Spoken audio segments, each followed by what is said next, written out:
appears that Korea and the UK are having serious issues right now. There's no doubt that Busan, and maybe even Seoul, have completely fallen. One eyewitness was discussing how the military just drove into the streets and was firing indiscriminately in the streets in London before we lost contact with them. There are people held up there. Internet and communication has been completely shut down by the state. All they have for transmission is old two-way radio systems.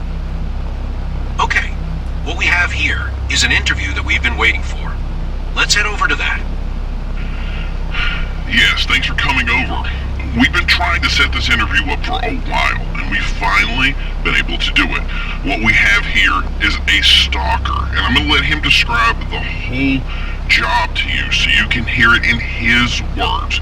The plan here is not to put any words in his mouth or sway the discussion other than get his full take on this harrowing position. Oh yes, sir. Are you ready to talk? Okay, great. Can you introduce yourself to the audience and tell them what you do? Sure. My name is Albert. I'm what you call a stalker. I'm from Mississippi. Awesome. Can you explain a stalker to our listeners? Let me think how to explain this. Basically, we are citizens that are deputized. Our job is to kill the dead. I know that sounds weird, but well, that's where we are. We are empowered to do this too. So they deputize us by the sheriff. That he kind of hired us for this. And our first mission, if you will, was to go from house to house doing wellness checks. But it feels like we're catching more of these things in the woods than we are at people's houses. We think they've been escaping their farms and places of residence. And we weren't sure before, but we figured out they can turn doorknobs, basic locks, and they escape their homes and get out in the wilderness. And how do you know you're actually killing the sick people only? Oh, it's really easy to spot. I mean, for one, they can't speak. At best, they moan, grumble, so the first sign is they don't respond to you when you call out for them. But, I mean, the truth here, they're dead, so they're pale, they're slow.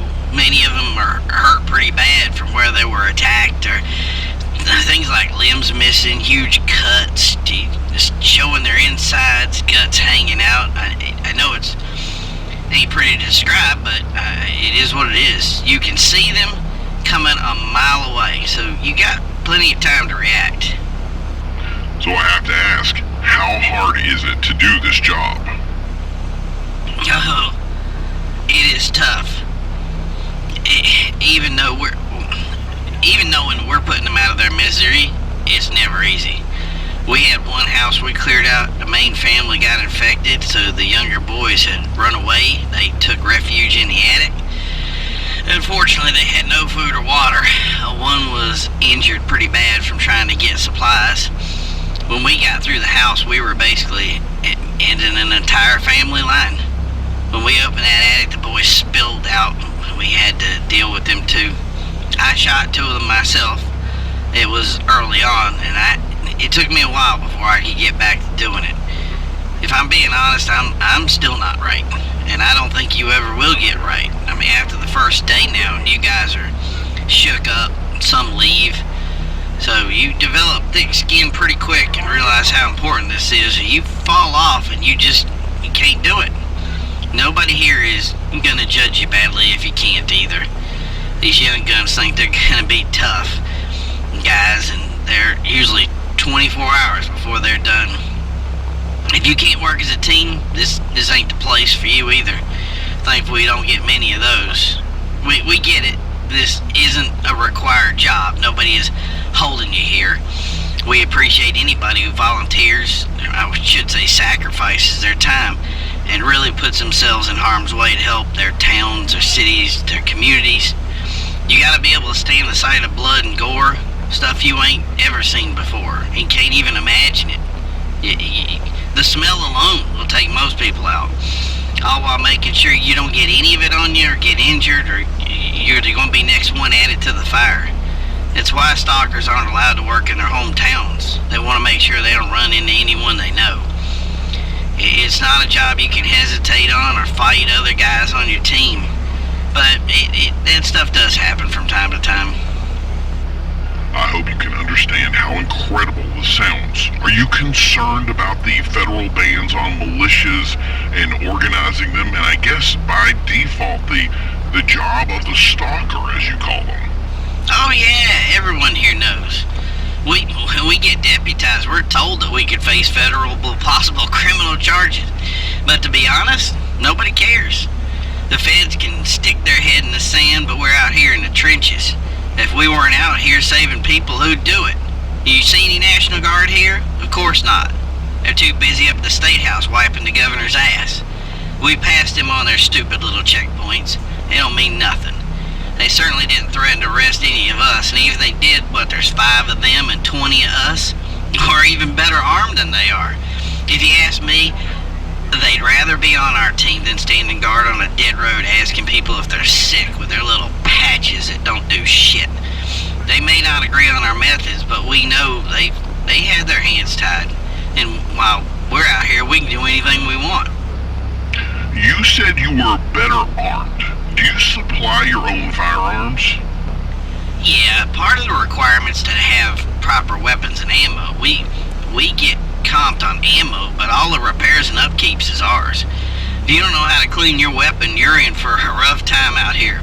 That's why a lot of these guys you'll see with shotguns, and they got their 22 rifles, that you don't need that much care to say an M4 that takes a lot of upkeep.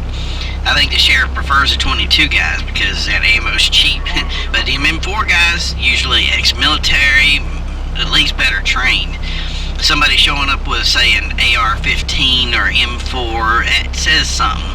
Sure, you get the tactic cool folks that think they're combat ready, but you learn quick you don't need all that weight to lug around. And they shed it fast. You need to move fast in this environment. Oh, this? Yeah, I got a machete. This is the skeleton AR-10, and I use a 45 sidearm. I gotta say, I use the machete more than pretty much anything. Getting out of any situation, getting in the brush, you need that thing pretty often. And especially with this kind of stuff, you tend to be up close and personal in this environment. My rifle itself, it uses a 7.62 round, and I'm using this more for long range, the other guys, because I'm not spry, so I like keeping stuff as far away from me as possible. I do everything I can to keep from going basically hands-on and keeping my distance. I like, my preferred distance is like 300 yards out. So that being said, it was a mistake on my part to go with the heavier rifle. And if I get a chance to switch over to, say, my M4, I will. I've been amazed at how good this 45 has been, though. Most guys use the 9mm or 22 handguns, and the 22s are great because they're light, but they jam a lot. Bad ammo fail to function. A lot of problems with those. So if you could find a good 22 and good ammo, that might be the way to go, but you need it to work. If it ain't gonna work, there's no point in bringing it out. And I have a problem with not being able to have a lot of rounds, but I can deal with that because I got more stopping power. So it's been perfect for what I do. And everybody swears by their shotguns too. And I think it's great. They seem to do very well with it. It makes a lot of noise, and I just don't have the shoulder for that, shooting that thing all day. It sounds crazy, but we got these guys with night vision, all sorts of crazy gear. You never get assigned that if the sheriff was handing it out. One guy has a satellite phone. You think he's calling in artillery strikes. Hey, most of that stuff is useless. The best skill you bring this fight is personal skill. If you can move faster, that's a bonus too. That makes all the difference. This isn't a difficult deal. You just protect the guy next to you. Me, I like to protect the guys that brought the chainsaws because they're the real MVPs here. And if I were to ask, I'd like a flamethrower. So if any of you out there has one, we'd be happy to have you. The next question I have to ask then is, How bad is it out there? Oh, how to answer that? I personally consider things bad. When we first started, we were helping survivors. Like, you clear out one or two on a farm, some thing stuck in a fence, whatever, and seeing way more people that are holed up. But now it seems like we're seeing more and more of these infected. And I gotta be honest, it's starting to worry me. One place we heard they needed us back out, and we went back, and everyone was dead. I know we're performing a civil duty, but I'm not sure we're even putting a dent in it. This place has no morale to begin with, and people are whispering they're not sure if we're even making any kind of a difference in this thing. To put it in context, we're probably 150 to 200 guys on a good day. The population of the town we're in is 20,000 people. Jackson has, 143,000 people? I think Hines has over 200,000 people. And if we kill 5 or 10 of these a day, we're not sure if we're even changing anything. If we miss even one, how many is he infecting a day? Not to mention we've lost people in our own ranks. If we have to show up to a house with a family of 5 people and 2 we deal with, the 2 that we didn't, if we lose 2, that's 3 people that survived and 3 people we lost. That's a 1-to-1 at best is what I'm saying. With these guys and that's guys that know what they're doing. People out there, normal people, they ain't gonna stand a chance. They don't have any kind of weapons, armaments, preparedness. To me, it's just a numbers game at this point.